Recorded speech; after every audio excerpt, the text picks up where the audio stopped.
Good morning. Our lesson is all about multiplying decimals and whole numbers.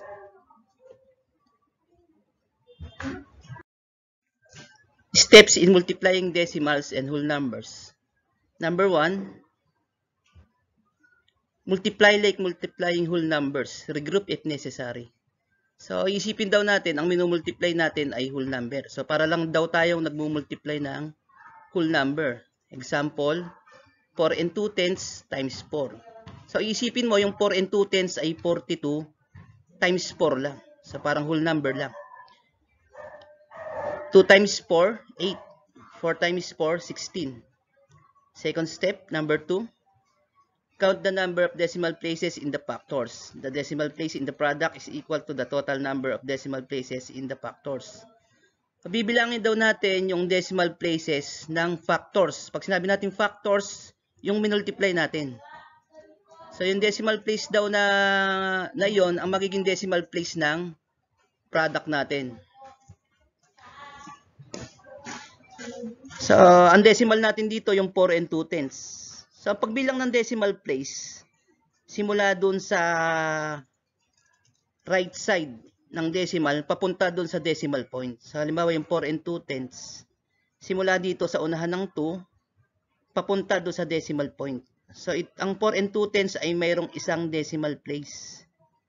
1. Siyempre, yung whole number, walang decimal place yun dahil whole number yun. So, ibig sabihin, yung product mo, lalagyan mo rin ng isang decimal place. So, magbibilang ka from the rightmost side, sa pinakakanan na numero. So, kung dito yung rightmost side ng number mo, gagalaw ka ng isang beses o one decimal place papunta sa kaliwa. So, the product and our answer is 16 and 8 tenths.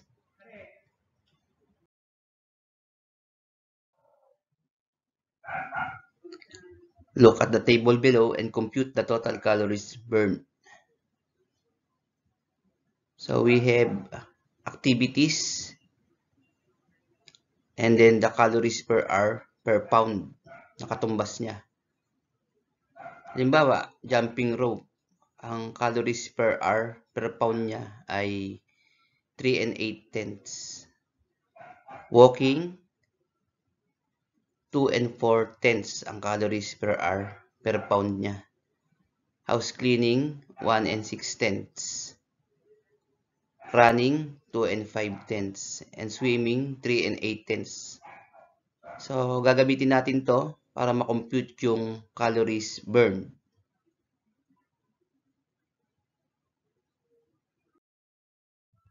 Example, suppose you weigh 85 pounds and walk for 2 hours. How many calories did you burn? So, halimbawa, ang timbang mo raw ay 85 pounds at naglakad ka sa loob ng 2 oras. Ilang calories daw yung na-burn mo? So, gagamitin natin yung table para makapag-compute. So, the first step is to multiply your weight and the time you walk. So, 85 times 2, sentimbang ay 85 pounds at naglakad siya sa loob ng 2 oras. 85 times 2. So, 5 times 2, 10. Carry 1. 8 times 2, 16 plus 1, 17. So, 117. After that, imumultiply mo to doon sa calories per hour per pound. So, ang walking, ang katumbas niya ay 2 and 4 tenths calories per hour per pound. So, 170 times 2 and 4 tenths. 0 times 4, 0. 7 times 4, 28. Carry 2. 1 times 4, 4 plus 2, 6. Then, sa 2 naman, 0 times 2, 0. 7 times 2, 14. Carry 1. 1 times 2, 2 plus 1, 3. Add. Bring down 0. 8 plus 0, 8. 6 plus 4, 10. Carry 1. 1 plus 3, 4. Then, ilang decimal place yung 2 and 4 tenths? Isa. So, ang pagbilang kasi simula dun sa rightmost side noong decimal papunta doon sa decimal point. So ito yung 4, the rightmost side papunta doon sa decimal point, 1 decimal place. Syempre yung whole number wala namang decimal place kasi nga whole number siya. So kung ito yung product natin, ito yung rightmost side digit, bibilang ka din ng isa. So 1. Kaya 408 and 0/10. Siyempre pagka ang 0 ay nasa decimal o 0 ang decimal, walang value yon. This means that you burn 408 calories during those 2 hours. Learning task 1. Solve the following problems. So, gagamitin ulit natin yung table kanina. Number 1, ang weight ay 102 pounds. At nag-jumping rope siya sa loob ng 3 oras. So, i-compute natin yung calories na na-burn. So, unang-una, i-multiply natin yung weight, yung 102, sa oras na 3 hours. So, 102 times 3. 306. 2 times 3, 6. 0 times 3, 0, 1 times 3, 3. So, 306. After that, yung 306, i-multiply natin doon sa katumbas na calories per hour per pound ng jumping rope. So, 3 and 8 tenths. So, 306 times 3 and 8 tenths. 6 times 8, 48. 0 times 8, 0. Plus 4, 4. 3 times 8, 24. Di tapos ka na mag-multiply sa 3, sa 8, sa 3 naman. 6 times 3, 18. Carry 1. 0 times 3, 0 plus 1, 1. 3 times 3, 9. Then add. Bring down 8. 4 plus 8, 12. Carry 1. 1 plus 4 plus 1, 6. 2 plus 9, 11. So, our answer is 1,162 and 8 tenths. So, yun yung calories na na-burn. Number 2. Ang weight ay 75 pounds. Then, nag-house cleaning siya in 1 and 5/10 hours. So, gaano kadaming calories ang na-burn niya? First, i-multiply natin yung weight niya sa oras. So, 75 times 1 and 5/10. 5 times 5, 25, carry 2. 7 times 5, 35, plus 2, 37. So, nakapag-multiply na tayo sa 5, yung 75. I-multiply naman natin yung 75 sa 1. So, 5 times 1, 5. 7 times 1, 7. So, pagka tayo nagmumultiply ng 2 digits, kailangan hindi siya nakatapat. So, dapat naka-indent siya. Ganyan ang dapat ang ayos. Then, mag-a-add na tayo. Bring down 5. 7 plus 5, 12. Carry 1. 1 plus 3, 4. Plus 7, 11. So, our answer is 112 and 5/10. Then, i-multiply natin to doon sa CPHPP or calories per hour per pound. O para makuha natin, makompute natin yung calories na na-burn. So, ang katumbas ng CPHPP sa house cleaning ay 1 and 6/10. So, i-multiply natin yung 112 and 5/10 sa 1 and 6/10. Una, i-multiply natin yung 112 and 5/10 sa 6. So, 5 times 6, 30. Carry 3. 2 times 6, 12. Plus 3, 15. Carry 1. 1 times 6, 6. Plus 1, 7. 1 times 6, 6. So, sa 1 naman. 5 times 1, 5. 2 times 1, 2. 1 times 1, 1. 1 times 1, 1. Then add. Bring down 0. 5 plus 5, 10. Carry 1. 1 plus 7, 8. Plus 2, 10. Carry 1. 1 plus 6 plus 1, 8. Bring down 1. So, ilang decimal places? So, yung 112 and 5/10, merong isang decimal place. So, 1.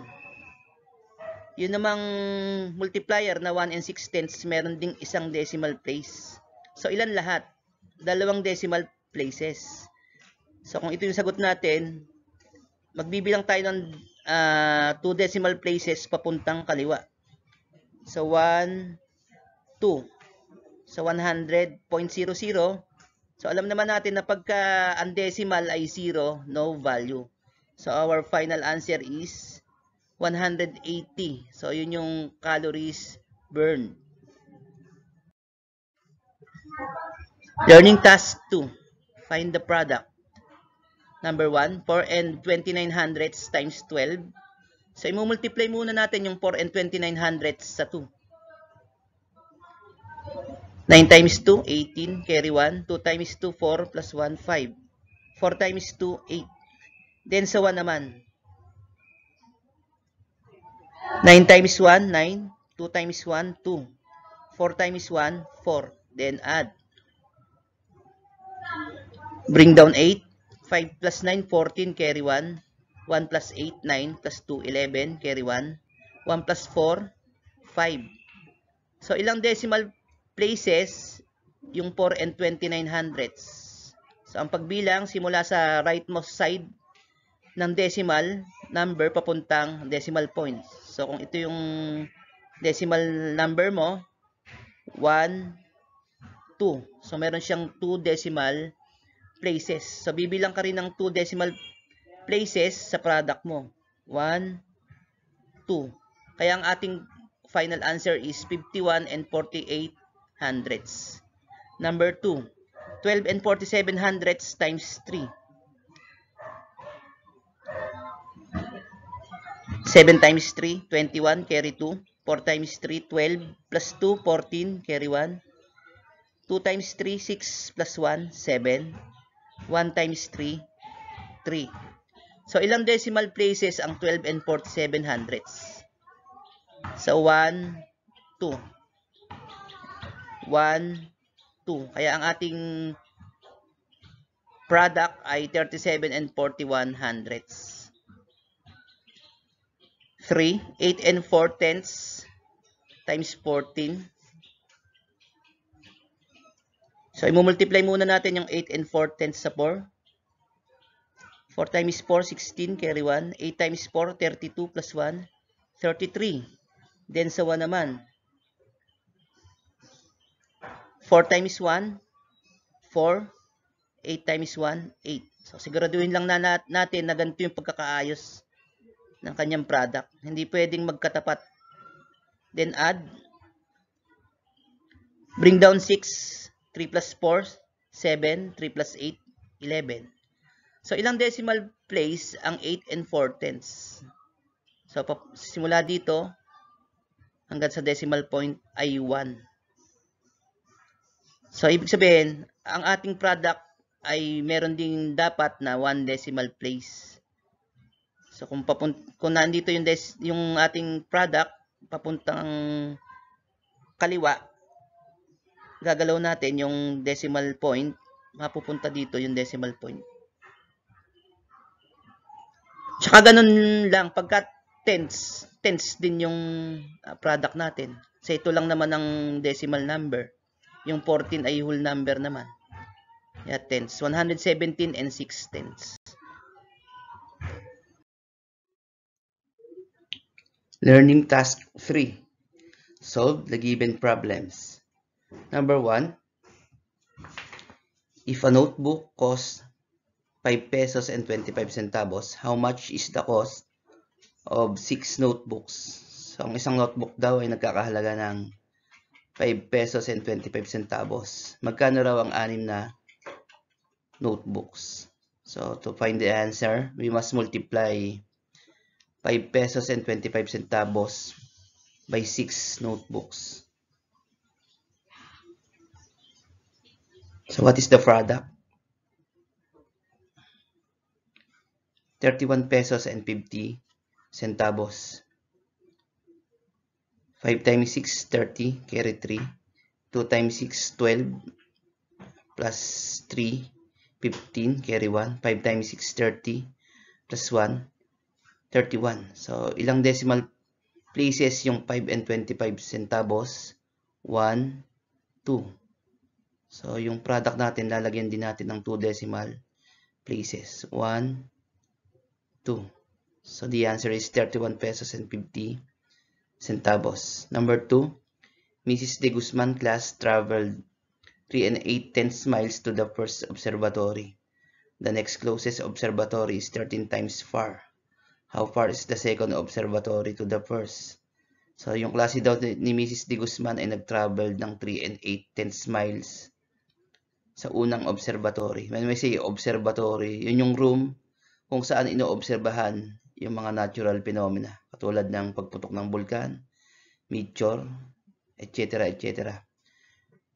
The next closest observatory is 13 times far. So, mas malayo daw ng 13 ulit yung susunod na observatory. Ang tanong, gaano kalayo yung second observatory sa first?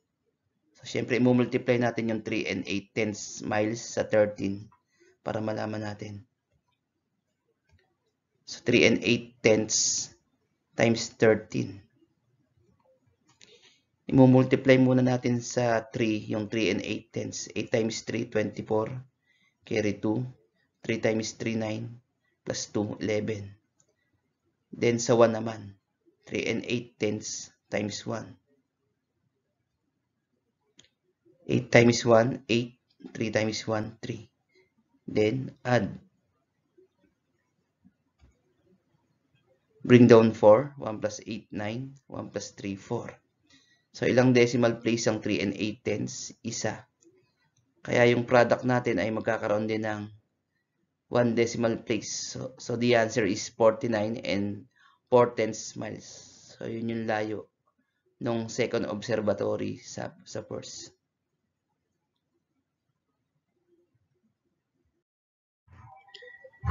Thank you. Don't forget to like and subscribe. I-hit nyo na rin ang notification bell para updated kayo sa mga gagawin kong math tutorial. Sana ay may natutunan kayo sa aking pagtuturo. Salamat. Bye for now and God bless po.